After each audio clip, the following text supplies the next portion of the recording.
Hello guys अस्सलामु आलैकुम स्वागतम जनाइছোঁ আপোনালোকক মোৰ অন্য এটি ভিডিঅ'লৈ। আজি এটা ৰেচিপি ভিডিঅ'লৈ আহিছোঁ। আজি বনাম বুলি ভাবিছোঁ পনীৰ।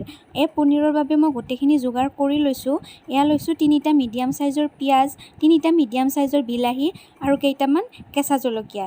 এইখিনি সৰু সৰুকৈ কাটি ল'ব লাগিব। এতিয়া এয়া মই ধুনীয়াকৈ সৰু সৰুকৈ কাটি ল'লোঁ পিয়াজ কেইটা আৰু বিলাহী কেইটা। এইখিনি এতিয়া মিক্সিৰ জাৰ এটাত দি ধুনীয়াকৈ পেষ্ট এটা বনাই ল'ব লাগিব।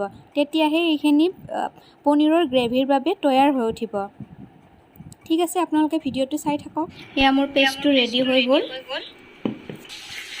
ইমান ৰ'দ দিছে দেখিছেনে? এতিয়া এইখিনি মই ৰেডি কৰি ল'লোঁ গোটেইখিনি। এইখিনি পৰিমাণৰ পনীৰ লৈছোঁ। মই ইয়াত ঘি ব্যৱহাৰ কৰিম। আপোনালোকে বাটাৰ ব্যৱহাৰ কৰিব পাৰে। মই কিন্তু বাটাৰৰ ব্যৱহাৰ নকৰোঁ। ইয়াত ঘি দিম আৰু অকণমান ৰিফাইন দিম। এয়া মই কেৰাহীখন বহাই দিছোঁ। এচামুচ ঘি দিছোঁ ইয়াতে আৰু অকণমান ৰিফাইন দিছোঁ ইয়াতে। আৰু গোটা গৰম মছলা হিচাপে মই ইউজ কৰিছোঁ এয়া ইলাইচি আৰু লং আৰু ডালচিনি। এয়া মই 2 খিলা তেজপাত দি দিছোঁ ইয়াতে। এতিয়া এয়া পেষ্টখিনি দি দিম। বিলাহী আৰু পিঁয়াজৰ যিখিনি পেষ্ট বনাইছিলোঁ, কেঁচা জলকীয়াও এড কৰিছোঁ ইয়াতে। এইখিনি ইয়াতে এতিয়া দি দিব লাগিব।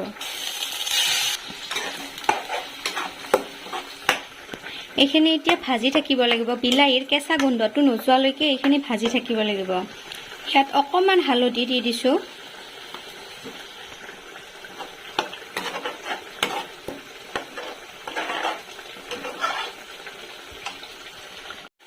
বিলাহীখিনি অলমষ্ট ভাজি হৈয়ে গৈছে। এয়া দেখিছেনে ছাইডত ইয়াত তেল বিৰিঙি আছে।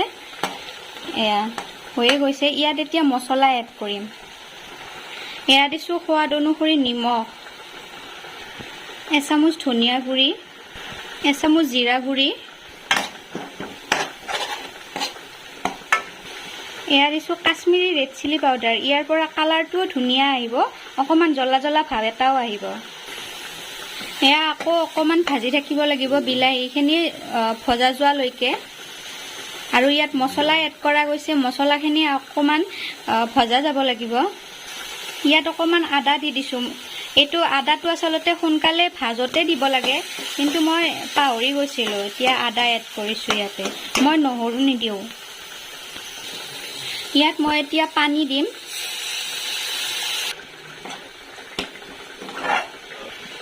আকৌ অকণমান টাইম এনেকৈ এৰি দিম। ইয়াত মই আৰু অকণমান পানী এড কৰিছিলোঁ। ইয়াত মই এতিয়া অকণমান দৈ দিম। দৈ এড কৰাৰ সময়ত গেছৰ ফ্লেমটো ল' ৰাখিব।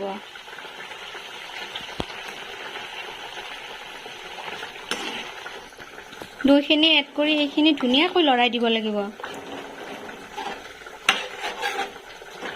যাতে গোটা গোটা হৈ নাযায়। আৰু ইয়াত মই ডাঙৰ চামুচেৰে 4-5 চামুচ হোৱাকৈ দৈ এড কৰিছোঁ। অলমষ্ট আমাৰ পনীৰৰ গ্ৰেভিখিনি ৰেডি হৈয়ে গৈছে। ইয়াত চাগে আপোনালোকে মন কৰিছে যদি গম পাইছে, মই ইয়াত গৰম মছলা এড কৰা নাই। ফাৰ্ষ্টতে মই গোটা গৰম মছলা এড কৰিছিলোঁ, কিন্তু এতিয়া অকণমান গুড়ি গৰম মছলা এড কৰিম। এয়া মই গুড়ি গৰম মছলা, এয়া মই ঘৰতে কৰি থোৱা গৰম মছলা গুড়ি,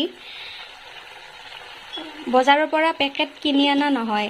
ইয়াৰ ফ্লেভাৰটো বৰ ধুনীয়া আহে, সেয়েহে মই ওপৰত দিছোঁ এড কৰি। ইয়াতে আগতে দিয়া নাছিলোঁ। ইয়াত এতিয়া পনীৰখিনি এড কৰিম।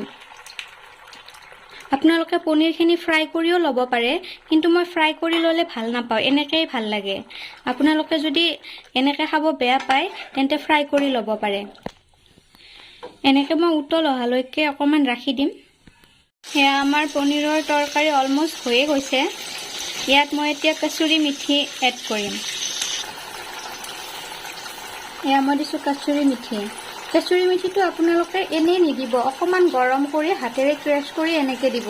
ইয়াৰ গোন্ধটো বিৰাট ধুনীয়া আহে আৰু এটা বেলেগ টেষ্ট এটা আহে, বহুত ভাল লাগে।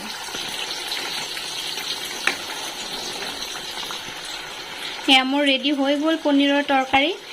ৰ'ব ভিডিঅ'টোৰ পৰা আঁতৰি নাযাব, এতিয়া চাৰ্ভ কৰিতো দেখাবই লাগিব আপোনালোকক, ইমান কষ্ট কৰি বনাইছোঁ যিহেতু।